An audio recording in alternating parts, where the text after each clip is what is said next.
Olá pessoal, sejam todos bem-vindos a mais um encontro aqui no nosso canal da Sociedade de Chesterton Brasil.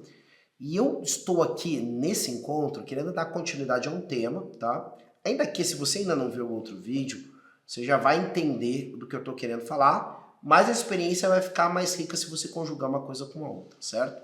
O outro vídeo fala sobre a esfera e a cruz, certo? E a importância de acreditar em algo, acreditar de verdade. A gente começou a falar sobre isso, sobre o acreditar de verdade. E naquele vídeo nós falávamos ali especialmente sobre um trecho desse livro A Esfera e a Cruz, aonde esse Mr. Turnbull e o MacIan, né? Ou seja, é um Highlander, né? O MacIan é um Highlander dessa últimos remanescentes, né? Desses fiéis católicos no Reino Unido. E esse Turnbull é o típico homem, né, do século XIX que aderiu a uma forma de ateísmo que nós poderíamos chamar militante. Então ele teria um jornal, o Ateu, e ali uma vitrine onde ele faria, né, o caso que deu, né, o tumulto, que é tema do capítulo que eu estava lendo ali, certo? No caso, ele ter colocado que a figura de Nossa Senhora teria precedentes em outras, né, grupos religiosos ou mesmo em mitologias. E aquilo ali pareceu uma grande desonra para o MacIan, e ele então quer se bater em duelo com esse homem, né? E, bom, aí dá uma confusão, aí eles são levados ao tribunal, aí no tribunal lá eles acabam, né, explicando a situação para o juiz acha aquilo um despautério. O Turnbull, ele a princípio parece que ele não tá, ele tá dizendo pro juiz, não, deixa esse coitadinho aí, né, não tem problema. Ele não vai, olha, para dois brigar, para brigar, para ter briga tem que ter dois, eu não vou entrar em duelo com ele nem nada. Mas ao saírem dali a salvo, sem perturbação da lei, esse Turnbull mostra que ele está exultante, porque finalmente ele encontrou alguém que aceitou, né, a provocação dele com relação à sua não crença, com relação àquelas coisas duras que ele falava acerca do pensamento religioso. Tá? Então a gente tem isso.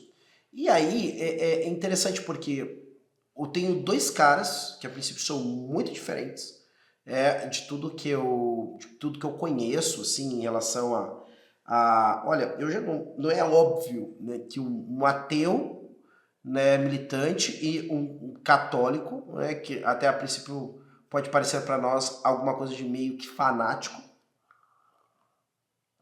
A princípio é esse o nosso veredito, é um cara que quer entrar em um duelo até a morte com alguém, um fanático, né, uma questão religiosa.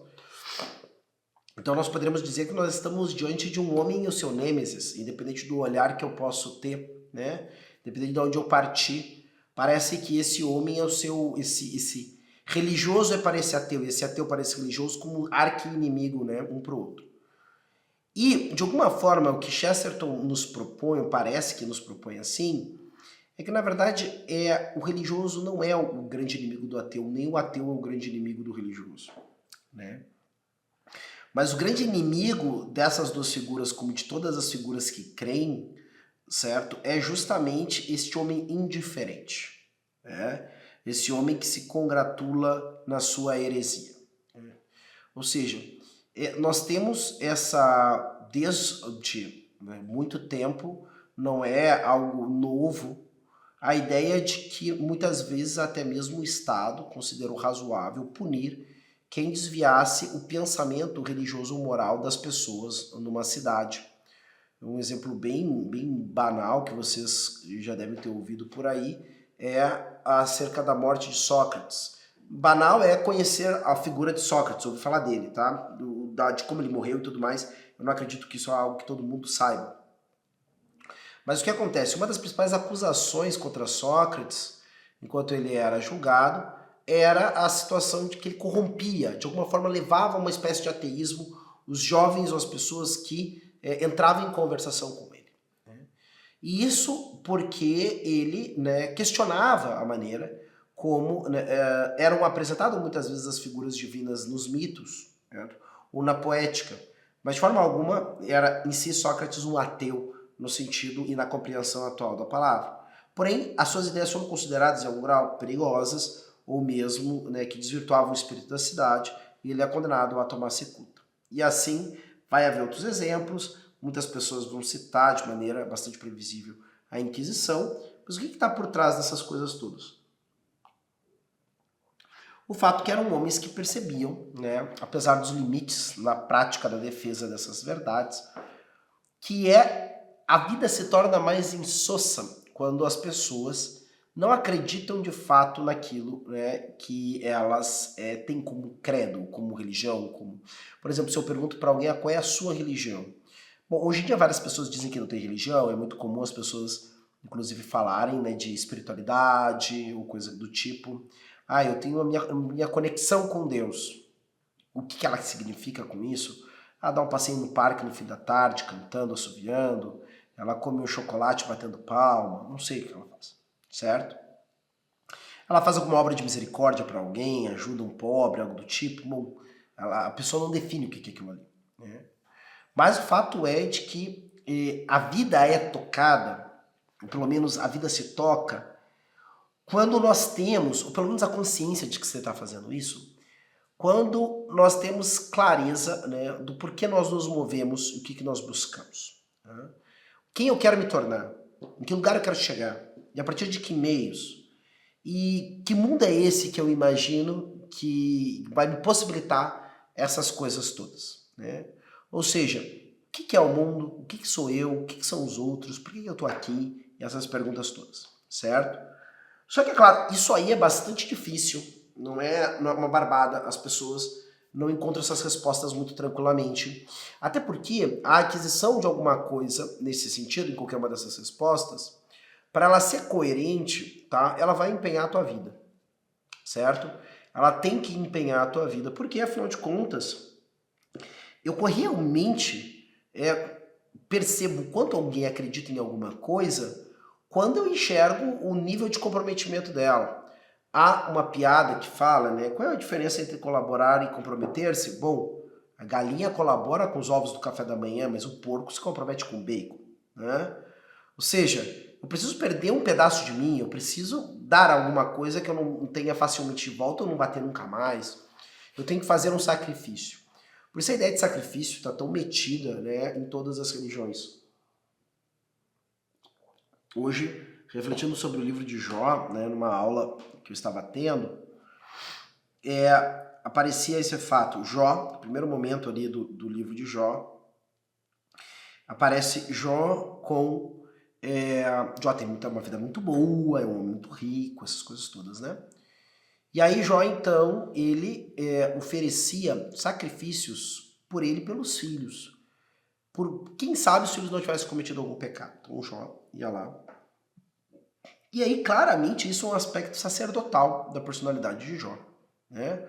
Ou seja, para oferecer sacrifícios pelos outros, existe um aspecto sacerdotal dessa figura que nos é passada. Então, ou seja, essa ideia de sacrifício, de oblação, de ter que dar algo à divindade como sinal da nossa crença, da nossa devoção, certo? Isso é universal, tá? E, inclusive, vocês podem perceber que podem pegar os fenômenos modernos aí de tietagem, de fãs e assim por diante, torcidas. Parece que algumas pessoas, elas não se ressentem de ter que passar horas em filas, ou terem que passar dificuldades, transportarem-se por largas distâncias, assim por diante. E até pelo contrário, em algum grau. Elas, inclusive, se sentem orgulhosas de poderem dizer, para ver a cantora tal, eu fui tantos quilômetros, eu peguei tantos aviões, eu passei tantas horas na fila. E a pessoa olha para nós com aquele olho brilhando e diz assim, gente, essa pessoa tá, como diz o outro, no pé da égua, tá aí, né, acabada, cansada, e ela tá achando maravilhoso esse trabalho que ela passou. Porque de alguma forma ela está provando o quanto ela realmente gosta daquilo que ela diz gostar, certo? E Chesterton se vê um tanto perplexo com a ausência cada vez maior disso na sociedade em que vivia, quando escreve o livro Hereges, né? Ele está fazendo essa conexão entre uma obra e outra, certo? Porque qual é que era a frustração do ateu? O ateu colocava uma série de frases e highlights, ou seja, né, notícias de capa e coisa do tipo, provocativas, né, falando da religião de uma maneira, né, cética, ou às vezes até mesmo jocosa, um pouco né, fazendo gozação, brincando, ridicularizando a religião, tá? E aquilo ali, os religiosos passavam por ali, não, tudo bem, mais um ateu falando contra a religião, paciência, vida que segue. O importante é que eu sei que eu creio e tudo mais. E quando aquele homem encontra, né, aquele católico, né, vindo, vamos chamar assim, do interior, aquele grande matuto, né, ele encontra praticamente um irmão. Isso é muito curioso, ou seja, é um homem que está empenhado, como ele, né, em acreditar em alguma coisa a ponto de arriscar a própria vida. É evidente, ninguém aqui está dizendo que é razoável você por aí se batendo em duelos até a morte por essas questões. Tá? Não é razoável porque não é que não vale a pena empenhar e arriscar a vida pelas grandes verdades, mas é porque em si isso aí é descabido. Mas talvez isso nos explique um pouco o porquê que Chesterton, com muita naturalidade, entrava em grandes debates com pessoas que pensavam muito diferente dele e, inclusive, né, não só entrava em debates, como se tornava grandes amigos dessas pessoas. Né? Se eu for pegar a figura, por exemplo, de Bernard Shaw, né, que é considerado um dos grandes opositores de ideias de Chesterton, e junto com isso também uma das suas companhias mais frequentes, certo? Eu tenho isso diante de mim. Mas o que atraía Bernard Shaw em Chesterton? O que atraía em Chesterton Bernard Shaw? O que atraía em Bernard Shaw Chesterton?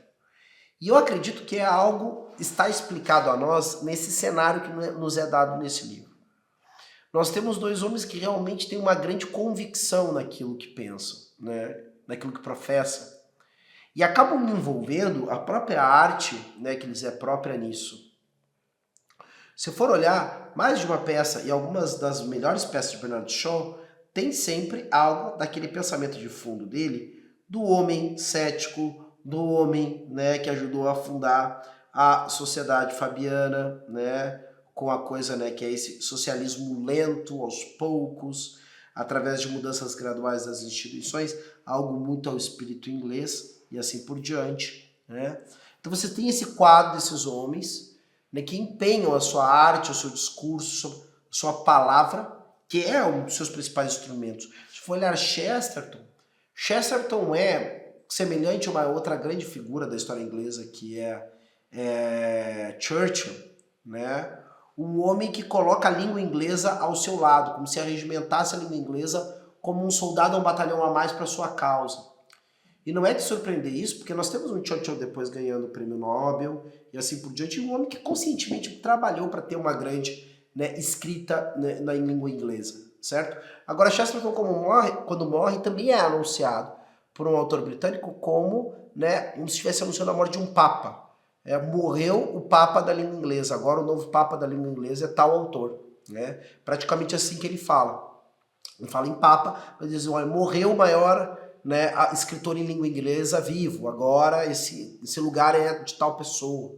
Tá? Então nós temos isso. Chesterton é um homem que traz a língua para o seu lado e a empenha de maneira muito clara. Chesterton poderia ter gastado a sua vida escrevendo sobre tudo, mas em grande parte ele levou, em boa parte da sua vida, à frente uma publicação, um semanário, que dava mais prejuízo do que lucro, certo? E empenhou a sua verve literária em muitas vezes ilustrar quase como que em parábolas aquelas realidades que ele refletia tão bem nos seus textos de proposição filosófica, textos de explicação filosófica ou, né, de análise, né, no verdadeiro jornalismo literário, na minha opinião, que ele fazia nos diversos artigos que ele escrevia. Tudo isso pela força de acreditar em algo, né? E acreditar entendendo que não se acredita verdadeiramente em alguma coisa enquanto não se empenha as forças vitais, né, em divulgá-la e viver segundo ela, certo? Por isso, ao mesmo tempo, talvez a gente pegue e entenda um pouco algumas outras coisas, como por exemplo, por que o Chesterton, que escreve Ortodoxia, vai levar ainda 14 anos para formalmente se tornar católico? Já percebe em Ortodoxia muito do seu pensamento como católico já, em grande parte. Ou no mínimo, né, naquele espectro, né, mais próximo do catolicismo, do anglicanismo. Depois disso, a sua proximidade de conversão, dizendo que ele tinha realmente medo, temores na hora de aderir, né, ao catolicismo, em grande parte por causa da Eucaristia, porque ele entendia o que era a enormidade de estar numa religião que professava ter a guarda da presença de Deus em corpo, sangue, alma e divindade, né, nas igrejas aí espalhadas pelo mundo. Então ele era um cara muito consequente com essa ideia, né, de, creio isso, não creio aquilo. Porque ele entendia que crer ou não crer alguma coisa significava, a partir daquele momento, começar a viver segundo aquela crença. E não simplesmente ir em umas poucas reuniões por aí, falar uma coisa e outra em algum lugar e aparecer numa ou outra cerimônia. Bom, eu vou, nesse momento, pedir, né, a vocês aquela ajuda de sempre. Um like nesse vídeo. Nós estamos nos encaminhando aqui do meio para o final, então você já deve ter sacado se gostou ou não do que você está ouvindo, certo? Também compartilhe com quem você sabe que vai gostar desse conteúdo, que precisa pensar nesses temas e assim por diante. Não deixe de se inscrever se já é inscrito e tocar ali no sininho para então poder ser notificado, né, das novidades que aparecem por aqui. Bom, qual é o livro em que Chesterton vai criticar essa postura? Ele vai criticar essa postura especialmente, né, começando de maneira organizada a fazer isso em Hereges. Tá? É um livro razoavelmente, imaginando que Chesterton aparece para a sociedade britânica como escritor, nesse comecinho da era eduardiana, lá em 1902, e Hereges vai ser de 1905. Esse homem já está efervescendo dentro, né, dessa análise, dessa postura agnóstica da sua sociedade, certo? E, na verdade, quando eu tenho o herege, nós temos uma coisa surpreendente, um fenômeno da atualidade, segundo ele. Antigamente os homens não se congraçavam, não se congratulavam pelas suas heresias. Se acreditavam eles mesmos ortodoxos e hereges eram quem os criticavam. Dizer que agora o homem se orgulha da sua heresia é dizer que no fundo ele não acredita que possa haver ortodoxia. Esse que é o ponto. A heresia só se torna algo louvável quando existe a ausência de qualquer possibilidade de ortodoxia. E aí a heresia se torna a única coisa que eu tenho. No fundo ela é a única atitude admissível. Afinal de contas, nenhuma verdade pode ser afirmada como definitiva. Por isso ela deve ser constantemente, né, questionada. Eu não tenho, inclusive, essa postura é a morte da heresia em si. Porque daqui a pouco eu nem mesmo terei uma heresia porque eu não tenho uma ortodoxia para contrapô-la. E Chesterton já percebia, né, porque passou por um grande drama com o movimento, que alguns já devem ter ouvido falar que é o decadentismo, que vai ter como um dos expoentes o grande autor Oscar Wilde, certo? O abismo existencial, né? O local deprimente ao qual levava essa espécie de iconoclastia, de quebrar tudo, desconstruir e assim por diante. Porque essa é a ideia. Essa desconstrução sempre vem proposta sem nenhuma proposta de o que colocar no lugar. E quando se propunha alguma coisa a ser colocada no lugar, né, o que acontecia, sempre isso é passageiro, é movediço.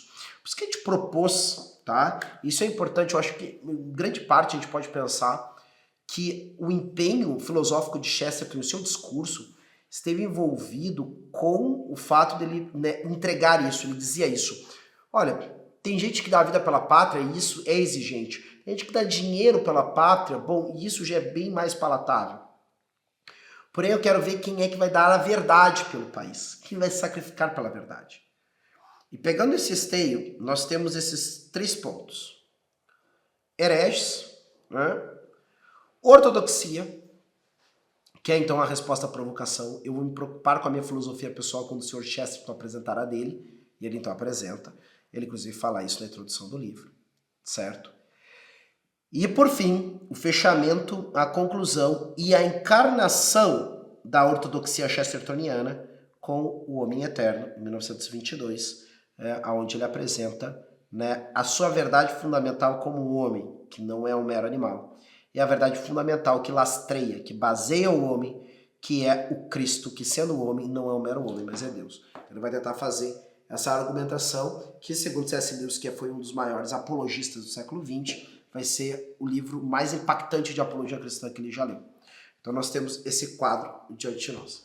Ou seja, em última análise, resumindo um resumo da ópera, suma da ópera. Se alguém acha que existe algum romance na heresia, é mais provável que ele exista em si na ortodoxia. A heresia é simplesmente a negação de uma parte ou de várias partes daquilo que é alguma coisa que é ortodoxia. E esse romance da ortodoxia, na verdade, é este drama fundamental do homem que anda na corda bamba. Isso, se não empolgar alguém, se você não prender a respiração enquanto esse herói atravessa em meio ao abismo, né, por essa, né, corda tão fina, e sempre será uma corda fina diante de um perigo desse tamanho, você perdeu a noção do que é empolgante do que realmente vale na vida. O homem que decide caminhar por uma verdade, né, ele caminha como um homem no abismo. Para qualquer lado que ele cair, é a queda e a queda derradeira. Existem 360 graus para se cair, mas existe apenas uma posição para se continuar de pé e na verdade. Bom, essa é a aventura da ortodoxia, como Chesterton a apresentou, e tem relação com todos esses dilemas, né, e do porquê que vale a pena se bater em duelos, né, talvez não materiais, mas duelos, né, da batalha de cada dia, né, por aquelas verdades e por viver no mundo que nós escolhemos. Pessoal, do nosso tema eu fico por aqui, mas eu não posso terminar esse vídeo sem apresentar algo para vocês, certo? Que é o seguinte. Aqui também, se você já viu outro vídeo, esse é o momento que eu vou falar do que você já conhece. Se você sabe que alguém não viu outro vídeo, não deixa de compartilhar também por causa desse momento aqui, onde a gente vai falar desse produto sensacional. Eu acredito que é o produto mais interessante que nós lançamos até agora. Vou chamar de interessante porque é aquela coisa, só na eternidade a gente vai saber o valor de cada coisa, né? Nós temos aí o nosso Show Doc, que são os clássicos de Chesterton, naquele box incrível, mas aqui nós vamos apresentar uma outra coisa tão bacana quanto ou ainda mais, que é o quê? Para começo de conversa, isso aqui tem uma gênese, tem um começo numa coisa, que é as perguntas que vocês nos mandam, né? Essas perguntas muitas vezes são, por onde é que eu começo a ler Chesterton ou por onde é que eu continuo a ler Chesterton, tá? Nós pensamos nisso com uma série de outras coisas também. A gente sabe que existe uma admiração pessoal pelo autor, né? E não adianta, a gente quando é além de admirador, né, e pensa com as ideias do cara, tem aqueles autores que nós somos fãs mesmo. Então nós pensamos em duas coisas. Nós pensamos um caminho de início e leitura de Chesterton, né? Mas nós pensamos também como, né, satisfazer o desejo de ter um verdadeiro item, né, de colecionador e fã do homem Chesterton. Então está aqui a caixa. Eu não vou mostrar tudo tão detalhadamente para vocês pelo seguinte, para vocês terem o prazer de degustarem essa caixa, só para começo de conversa, tá? Que eu vou chamar isso aqui de glacê do bolo, certo? Para vocês degustarem essa caixa quando ela chegar aqui, para vocês já estão dando uma olhadinha, certo? Tem esse design aqui, que é o design jornalístico, né? Que a gente tem colocado inclusive em algumas das nossas publicações, né, ultimamente. Quisemos trazer de volta esse tipo de layout justamente porque Chesterton foi conhecido na sociedade inglesa especialmente como um divulgador de ideias, isso um jornalista, tá? Então ele era reconhecido por isso, um dos pioneiros da iniciante BBC, certo? Então esse foi um dos caras que foi um dos primeiros comunicadores também da BBC na Inglaterra, certo? Então um homem ligado à comunicação, o mundo do jornalismo, o mundo, né, das ideias. Qualidade diferenciada, né? Mas quem dera os jornalistas se vissem como discípulos de Chesterton, mas isso é uma outra história. E aqui nós temos, mais falando talvez agora da cereja ou do glacê do bolo, né, essa caderneta, certo? Onde nós temos aqui também, né, a arte embaixo, né, de cada folhinha. Talvez seja até aquele bloquinho que você queira guardar, para mandar aquela mensagenzinha especial, aquele bilhetinho bacana, né, num papel especial, com algo de timbre, algo assim. Então tá aqui, certo? Camiseta, que a gente sempre gosta de uma camiseta, eu gosto de camiseta, tá? Com essa imagem aqui em serigrafia, que já foi, né, um dos nossos, reeditamos esse nosso produto aqui, tá? Com sinais bem ligados à vida do nosso autor, né, a sua ideia como um cavaleiro andante, em luta pela verdade, a luz da verdade, a lealdade canina, né, a essa verdade, né, ali também os livros e assim por diante, né, camiseta bem bacana. E aí uma série de livros, esses não são todos que nós vamos enviar, mas alguns deles, tá? Mas por aqui você já tirou uma ideia, certo? Men Alive, que para mim que ele está cumprindo uma promessa que ele fez, certo? De escrever sobre um homem que redescobria as coisas, né, da vida dele, e descobria assim um novo encanto. Isso tem muito a ver com o próprio pensamento do Chesterton acerca da nossa dinâmica do mundo, sensacional, além de poder dar umas boas risadas aqui com essa obra, certo?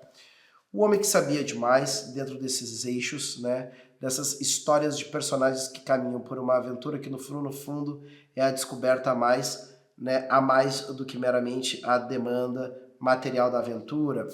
Poetas e Lunáticos, primeiro livro que nós publicamos aqui, certo? Gênese desse projeto, aqui no Instituto Hugo de São Vitor, né, cidade de Chesterton, Brasil, debaixo desse guarda-chuva. Aqui, né, o Clube dos Negócios Estranhos, certo? Quais são os negócios estranhos, Rodrigo? Leia e você vai descobrir, tá?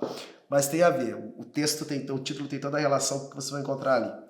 Aqui nós temos, né, O Homem que Era Quinta-feira. Essa é uma das obras, né, que teve mais republicações aqui no Brasil. Nós ficamos um tempão sem uma série de obras de Chesterton. Algumas coisas nunca tinham sido publicadas. Estão sendo publicadas pela primeira vez aqui no Brasil por nós mesmos. Mas essa é uma das mais populares, certo? E mais de uma pessoa já comentou o seu carinho por essa obra. Eu mesmo já fiz a experiência de apresentá-la para alguém que não conhecia nada de Chesterton, não comungava de algumas das suas principais ideias, e a pessoa adorou. Não era uma pessoa de poucas leituras, não, tá? A Esfera e a Cruz, que foi tema do nosso vídeo relacionado a esse, certo? Que é um livro que eu recomendo vivamente, tá? Porque ele tem quase que como que uma pequena introdução à Inglaterra para ler Chesterton, tá? Chesterton não depende disso, mas é algo que enriquece a leitura com certeza. E aqui tá até um marcador, que também nós enviamos aí, né? Junto com este, né? Com um box, tá? Aqui. E por fim, A Taberna Ambulante, por último, mas não menos importante, que esse é um livro, algumas pessoas às vezes até quiseram relacioná-lo à questão de Chesterton estar vendo o problema que hoje a Inglaterra ou outros locais sofrem, no choque de cultura, especialmente com culturas que não querem dialogar com os valores ocidentais. Com isso eu não falo de progressismo, não falo de outras coisas, eu falo dos bons valores do Ocidente, tá? Mas eu acredito que não é bem por aí. Na verdade, o que a gente tem aqui, na verdade, é o Chesterton percebendo uma certa sagacidade de políticos que querem um problema inexistente para aumentar o seu poder. E aí utilizam, né, a ideia de tolerância, tá? Ou de segmento de certos critérios, incluir todo mundo nas suas, né, em certos critérios, para aumentar o seu poder. Porque então eles têm que fazer leis que vão proteger fulano, proteger Beltrano, que vão regular isso, regular aquilo.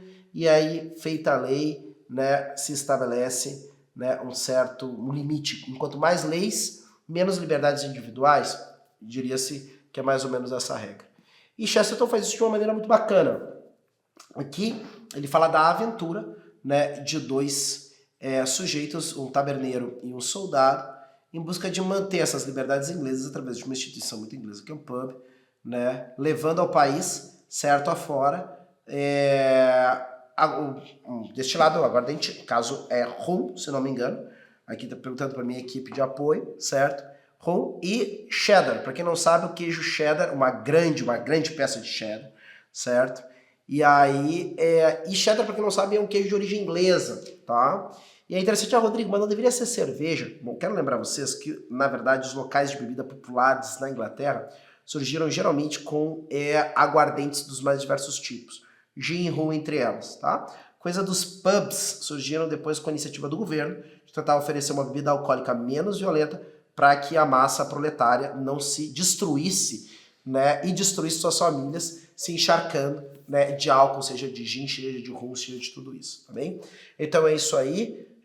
Tendo a oportunidade de adquirir, não perca essa oportunidade. Box aqui de introdução e também de continuidade da sua caminhada na leitura de Chesterton. Eu ficando por aqui, até a próxima.